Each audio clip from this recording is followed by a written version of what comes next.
Sa ngalan ng Ama at ng Anak at ng Espiritu Santo, Amen. sumainyo ang Panginoon. At sumayo rin. Mga minamahal kong mga kapatid, aminin natin ang ating mga kasalanan upang tayo ay maging marapat gumanap sa banal na pagdiriwang. Inaamin ko. Sa makapangyarihang Diyos at sa inyo mga kapatid, nalubha akong nagkasala sa isip, sa salita at sa gawa at sa aking pagkukulang. Kaya isinasamo ko sa mahal na Birheng Maria, sa lahat ng mga anghel at mga banal, at sa inyo mga kapatid, na ako'y ipanalangin sa Panginoong ating Diyos. Kaawaan tayo ng makapangyarihang Diyos, patawarin tayo sa ating mga kasalanan at patnubayan tayo sa buhay na walang hanggan. Amen. Panginoon, kaawaan mo kami. Panginoon, kaawaan mo kami. Kristo, kaawaan mo kami. Kristo, kaawaan mo kami. Panginoon, kaawaan mo kami. Panginoon, kaawaan mo kami. Manalangin tayo.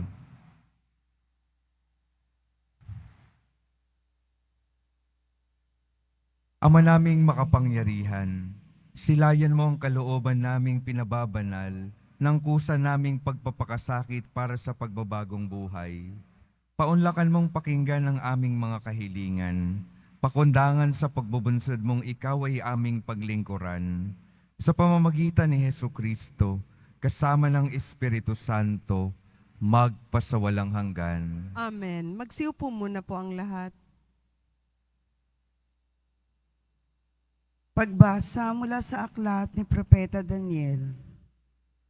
Noong mga araw na iyon, sinabi ni Haring Nabucodonosor, Sadrach, Mesak, at Abednego, totoo bang hindi kayo sumasamba sa rebultong ipinagawa ko? Tanong ng hari. Iniutos ko sa inyo, sumamba kayo sa ipinagawa kong rebulto sa sandaling marinig ninyo ang tunog ng mga instrumento. Kung hindi, ipahagis ko kayo sa naglalagablab na pugon. Tignan ko kung may Diyos na magliligtas sa inyo. Sinabi ni Sadrach, Mesak at Abednego, Mahal na Hari, wala po kaming itututol sa inyo tungkol sa bagay na ito. Gawin ninyo kung iyan ang gusto ninyo. Ang Diyos na aming pinaglilingkuran ang magliligtas sa amin sa pugong iyon at sa inyong kapangyarihan.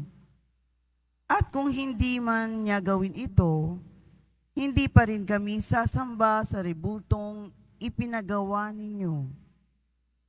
Namula si Haring Nabucodonosor sa tindi ng galit kina Sadrach, Mesak at Abednego. Kaya iniutos niyang painitin makapitong ibayo ang pugon. Iniutos din niyang pinakamalalakas niyang tauhan na gapusin sina Sadrach, Mesak at Abednego at ihagis sa apoy. Walang ano-ano'y napalundag si Haring Nabucodonosor. Pamanghang itinanong niya sa kanyang mga tagapayo, Hindi ba tatlo lamang ang inihagis sa apoy? Opo, kamahalan, sagot nila. Bakit apat ang nakikita kong lalakad-lakad sa apoy at hindi nasusunog? At yaong isa ang tingin ko'y Diyos. Dahil dito, sinabi ng hari, purihin ang Diyos ni Sadrach, Mesak at Abednego. Nagsugo siya ng anghel upang iligtas sa mga lingkod niyang ito, ganap na nananalig sa kanya. Hindi sinunod ng mga ito ang aking utos. Ginusto pa nilang ihagis sa apoy kaysa sumamba sa Diyos-Diyosan. Ang salita ng Diyos. Salamat sa Diyos. Purihin at ipagdangal ang Diyos magpakailanman. Purihin at ipagdangal ang Diyos magpakailanman. Pinupuri ka namin, Panginoon, Diyos na aming mga ninuno. Karapat dapat kang ipagdangal at dakilain magpakailanman. Purihin ang iyong banal at maluwalhating pangalan. Nararapat purihin at ipagdangal magpakailanman. Purihin at ipagdangal ang Diyos magpakailanman. Purihin ka sa iyong banal at marangal na tahanan. Lubhang makarapat-dapat kang awitan at dakilain magpakailanman. Purihin at ipagdangal ang Diyos magpakailanman. Purihin ka na nakaluklok sa maringal mong trono. Karapat-dapat kang awitan at dakilain magpakailanman. Purihin at ipagdangal ang Diyos magpakailanman. Mula sa iyong luklukan sa ibabaw ng mga kerubin, nakikita mo ang kalaliman, ang daigdig ng mga patay. Karapat-dapat kang purihin at dakilain magpakailanman. Purihin at ipagdangal ang Diyos magpakailanman.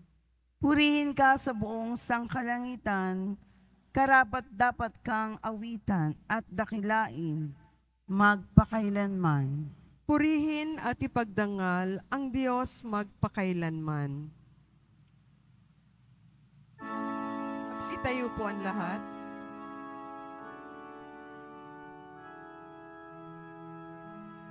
Nagpupuri kami sa'yo, Panginoong Jesucristo. Nagpupuri kami sa'yo, Panginoong Jesucristo. Mapalad ang nag-iingat sa kanyang pusong matapat ng salitang nagbubuhat sa buong Diyos ng liwanag sa tiyagay aning tunap. Nagpupuri kami sa'yo, Panginoong Jesucristo.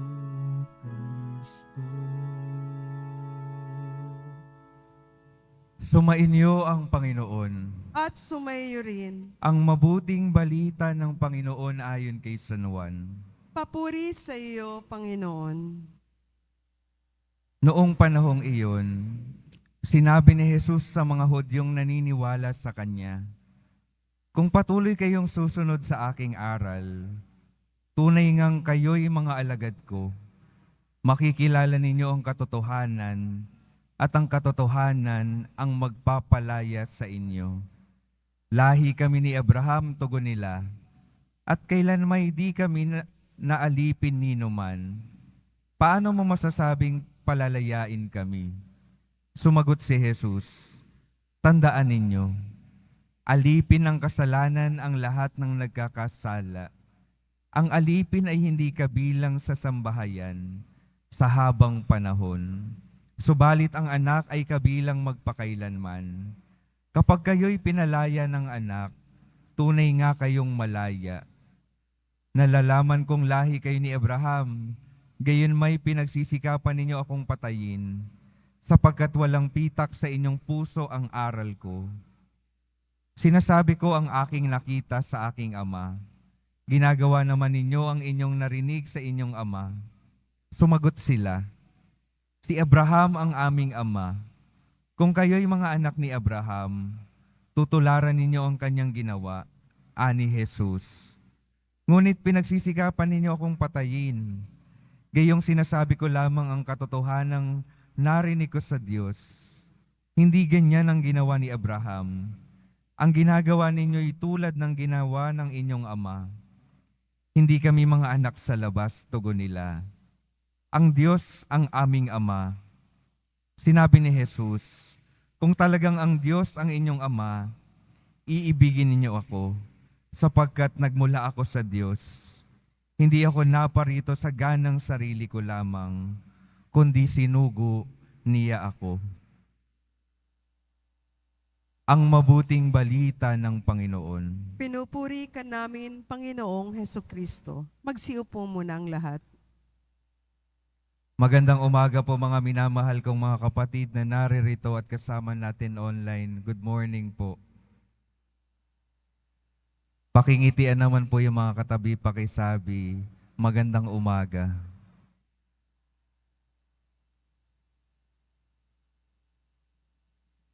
Yung atin pong mga pagbasa, lalo na yung unang pagbasa, ang pinakatema po na ipinapahayag sa atin ay tungkol sa katapatan. Katapatan sa ating Diyos. Napakahalaga po yung katapatan na mahirap na ring panindigan sa panahon natin ngayon.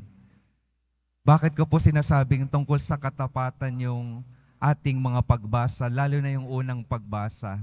Dahil sa kwento po sa unang pagbasa, mayroong 3 tao, ang pangalan ay Sadrach, Mesach at Abednego.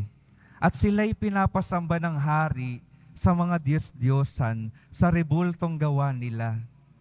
Pero dahil ayaw nilang sumamba sa iba't ibang mga Diyos-Diyosan, mas pipiliin pa nila yung kamatayan, yung pagpapakasakit, kaysa tumiwalag at tumalikod sa Diyos. At anong nangyari sa kanila? Sa kabila ng pagpapahirap na gagawin sa kanila, yung Diyos lumingap sa kanila. Yung Diyos nagpadala ng magliligtas sa kanila. Ano pong gantimpala ng mga taong tapat sa Diyos? Ang mga taong tapat sa Diyos, ang gantimpala po ay kaligtasan. Yun po yung karanasan ng mga tao nung unang pagbasang naging tapat sa Diyos. Ang gantimpala ay kaligtasan. Kung magiging tapat po tayo, hindi natin masisigurado na magiging madali yung buhay. Dahil sa buhay po nila, hindi rin naging madali. Pero pinili pa rin nila ang maging tapat. Dahil alam nila, kung hindi sila makaranas ng kaginhawaan sa buhay na ito, kung mananatili silang tapat hanggang sa dulo ng kanilang mga buhay, alam nila na ang magiging wakas nila ay ang Diyos. At yun po yung pinakamahalaga, yung malaman natin na ang maging wakas natin ang Diyos. Aanhin po natin yung lahat ng kasarapan sa buhay, kaginhawaan sa buhay na ito, kung ang dulo natin ay hindi ang ating Diyos. Yun po yung napakahalagang dapat nating tandaan sa buhay natin, katapatan sa ating Diyos. Minsan po naalala ko tuloy, tungkol po sa wakas, sa isang parokya pong napuntahan ko, minsan po ako ay nakikipagkwentuhan sa mga lola ng parokya.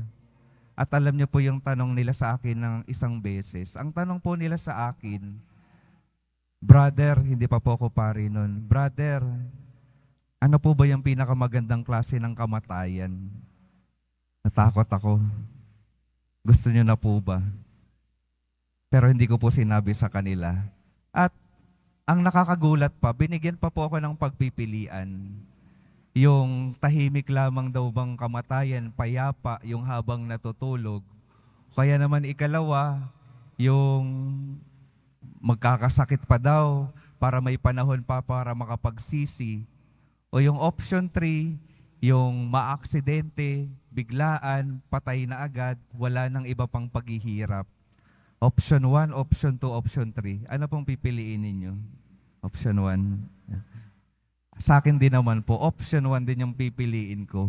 Kasi sabi ko, sino ba naman yung magkakagusto o sino ba naman yung pipili sa kamatayan na mahihirapan ka pa? Ang tanong nila ulit, ano po ba yung pinakamagandang klase ng kamatayan? Ang sabi ko sa kanila, Hindi naman natin masisigurado kung paano tayo mamamatay. Pero sa kahit anong klase ng kamatayan, naniniwala ako na pwedeng maging maganda yung kamatayan kahit paanong klase iyon. Sa papaanong paraan?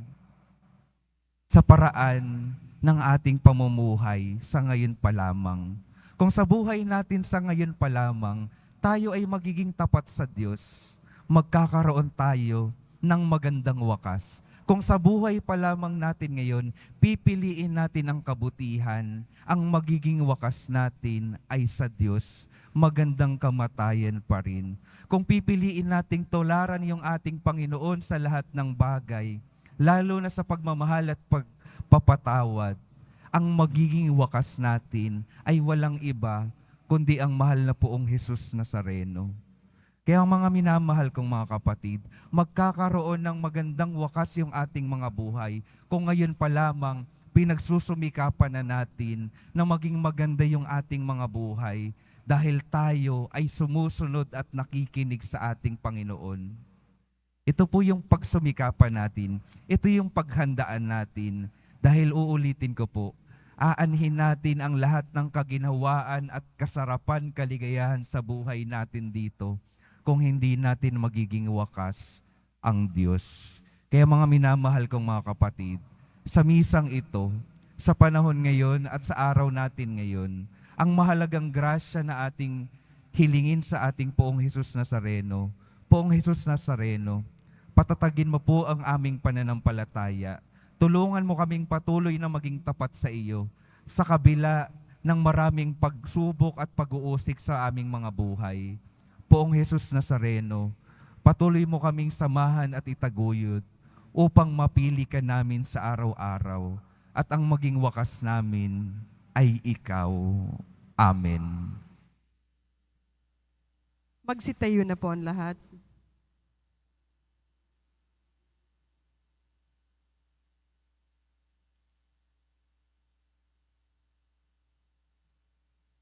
Minamahal kong mga kapatid, ang Diyos ang walang hanggang pinagmumulan ng katotohanan, kalayaan at lakas.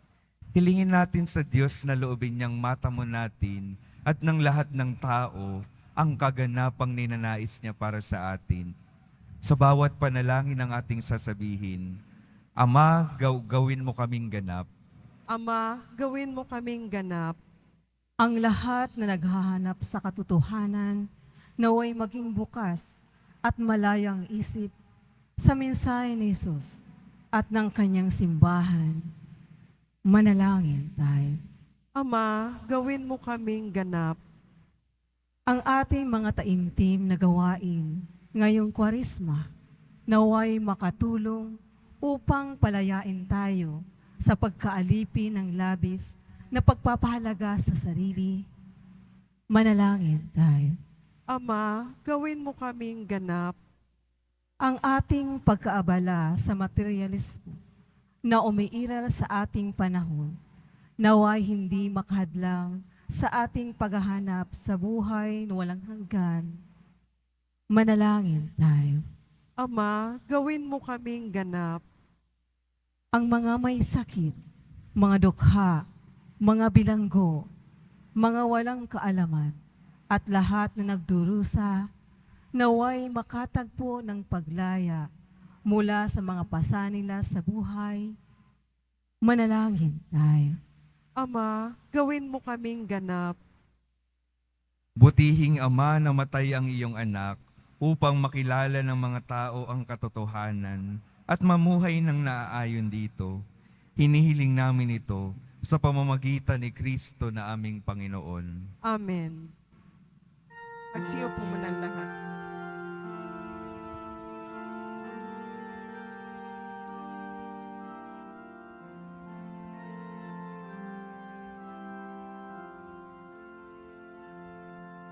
Sa pagsunod sa utos mo, nalulugod akong labis, di masukat ang galak ko, pagkat aking iniibig. sa iyo, Ama, aming handog ang tinapay at alak na ito, handog ng iyong bayang sumasamo, humihingi ng patawad mo. Magsitayo na po ang lahat.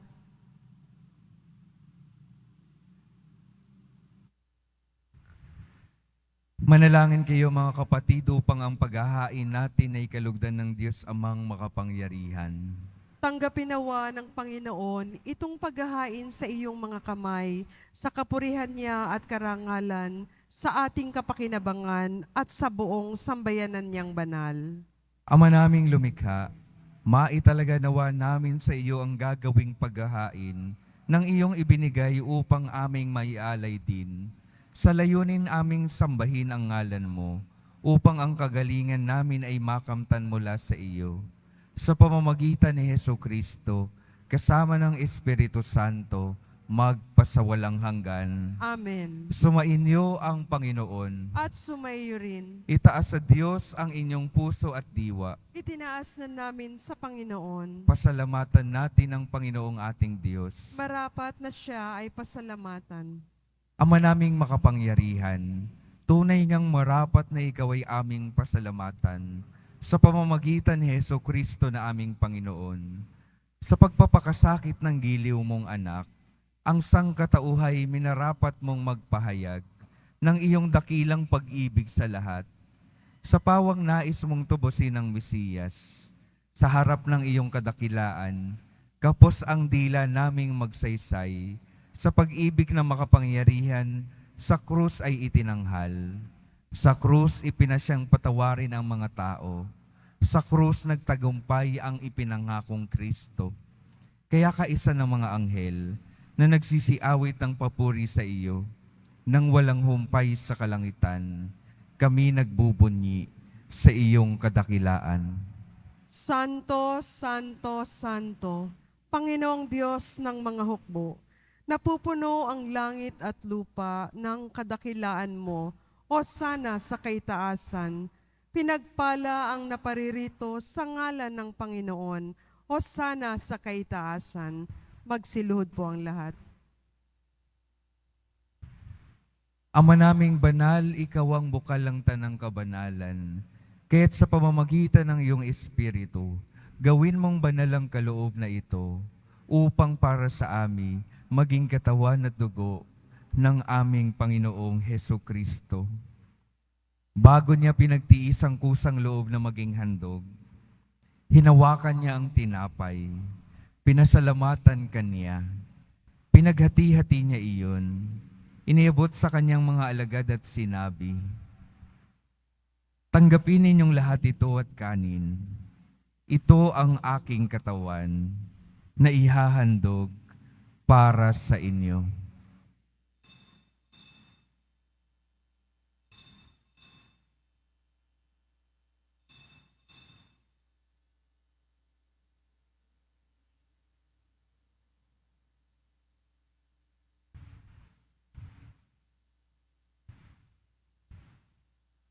Gayon din naman nung matapos ang hapunan, hinawakan niya ang kalis, muli kanyang pinasalamatan, iniabot niya ang kalis sa kanyang mga alagad at sinabi,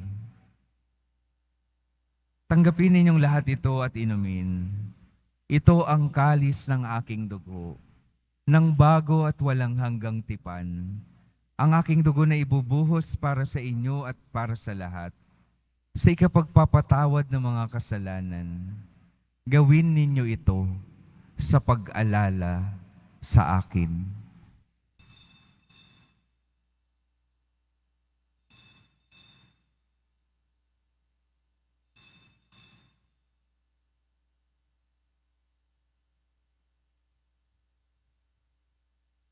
Magsitayo na po ang lahat. Ipagbunyi natin ang misteryo ng pananampalataya. Si Kristo'y namatay, si Kristo'y nabuhay, si Kristo'y babalik sa wakas ng panahon. Ama, ginagawa namin ngayon ang pag-alala sa pagkamatay at muling pagkabuhay ng iyong anak. Kaya't iniaalay namin sa iyo ang tinapay na nagbibigay buhay at ang kalis na nagkakaloob ng kaligtasan.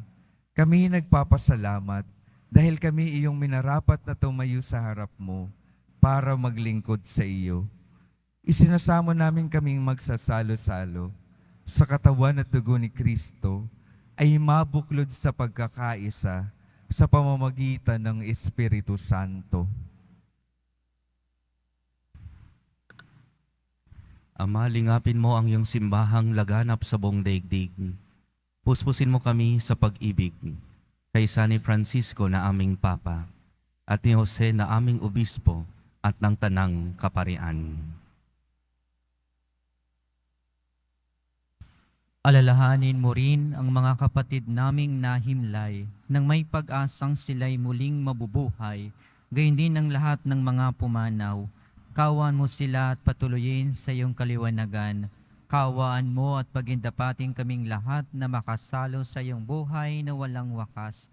Kaysa ng mahal na Birheng Maria na ina ng Diyos, ang kabiyak ng puso niyang si San Jose, kaysa ng mga apostol, ni San Juan Bautista, at ng lahat ng mga banal na namuhay dito sa daigdig ng kalugod-lugod sa iyo, may pagdiwang nawa namin na pagpupuri sa kararangal mo sa pamamagitan ng iyong anak na aming Panginoong Hesu Kristo.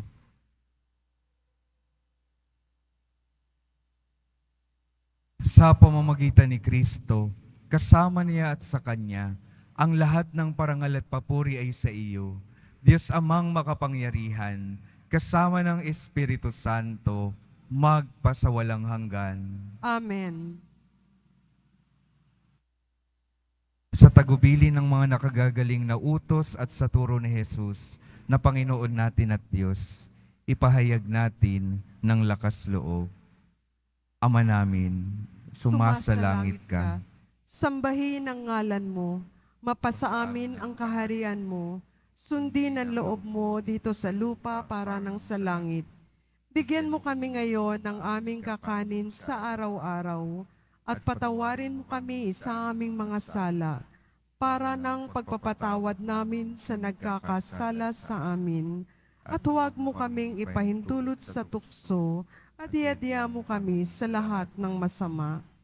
Hinihiling namin kami adya sa lahat ng masama, pagkalooban ng kapayapaan araw-araw, iligtas sa kasalanan at ilayo sa lahat ng kapahamakan, samantalang aming pinananabikan ang dakilang araw ng pagpapahayag ng tagapagligtas naming si Hesu Kristo. Sapagkat iyo ang kaharian at ang kapangyarihan at ang kapurihan magpakailanman. Amen. Panginoong Hesu Kristo, sinabi mo sa iyong mga apostol, kapayapaan ang iniiwan ko sa inyo, ang aking kapayapaan ang ibinibigay ko sa inyo. Tunghayan mo ang aming pananampalataya at huwag ang aming pagkakasala. Pagkalooban mo kami ng kapayapaan at pagkakaisa, ayon sa iyong kalooban, kasama ng Espiritu Santo, magpasawalang hanggan. Amen. Ang kapayapaan ng Panginoon ay laging sumainyo. At sumayo rin. Magbigayan kayo ng kapayapaan sa isa't isa.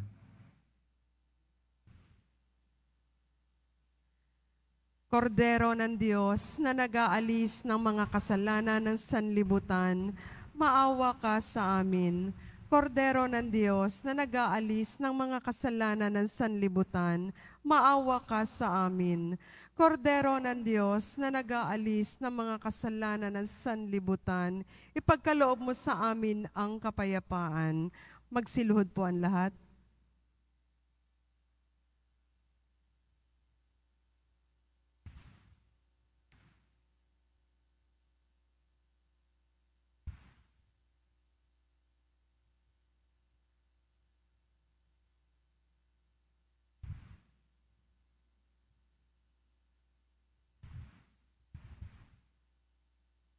Ito ang kordero ng Diyos. Ito ang nag-aalis ng kasalanan ng sanlibutan. Mapalad ang mga inaaniyahan sa kanyang piging. Panginoon, hindi ako karapat-dapat na magpatuloy sa iyo, ngunit sa isang salita mo lamang ay gagaling na ako.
Tayo.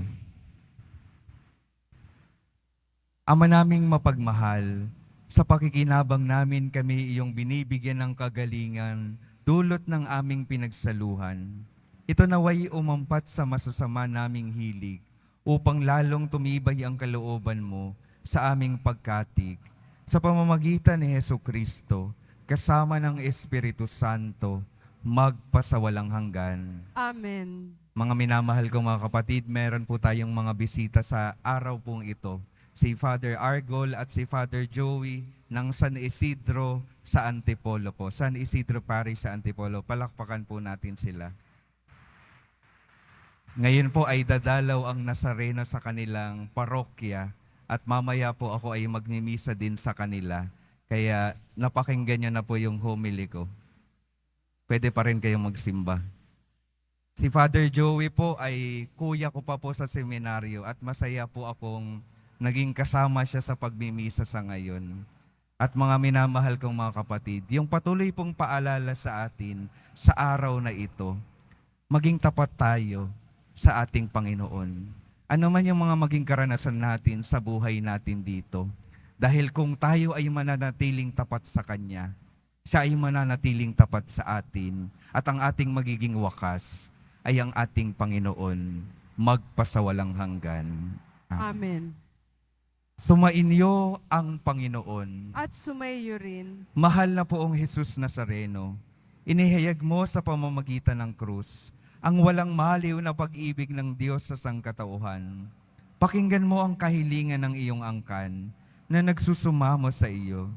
Makamtanawa nila ang iyong katugunan at tanggapin ang kasagutan na may utang na loob na tinatanaw.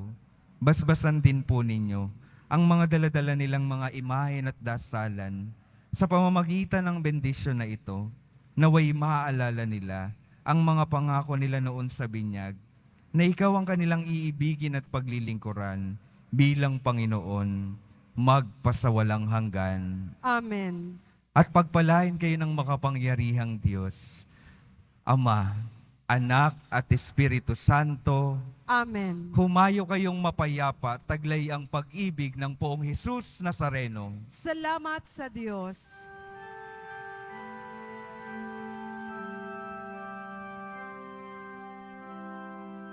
Nuestro Padre Jesús Nazareno, sinasamba ka namin, pinipinturo ka namin, aral mo ang aming buhay at kaligtasan. Nuestro Padre Jesús Ligtas mo kami sa kasalanan. Ang krus mong kinamatayan ay sagisag ng aming kaligtasan. Nuestro Padre Jesus Nazareno, dinarangal ka na amin. Nuestro Padre Jesus Nazareno, nilulwalhati ka namin. Nuestro Padre Jesus Nazareno,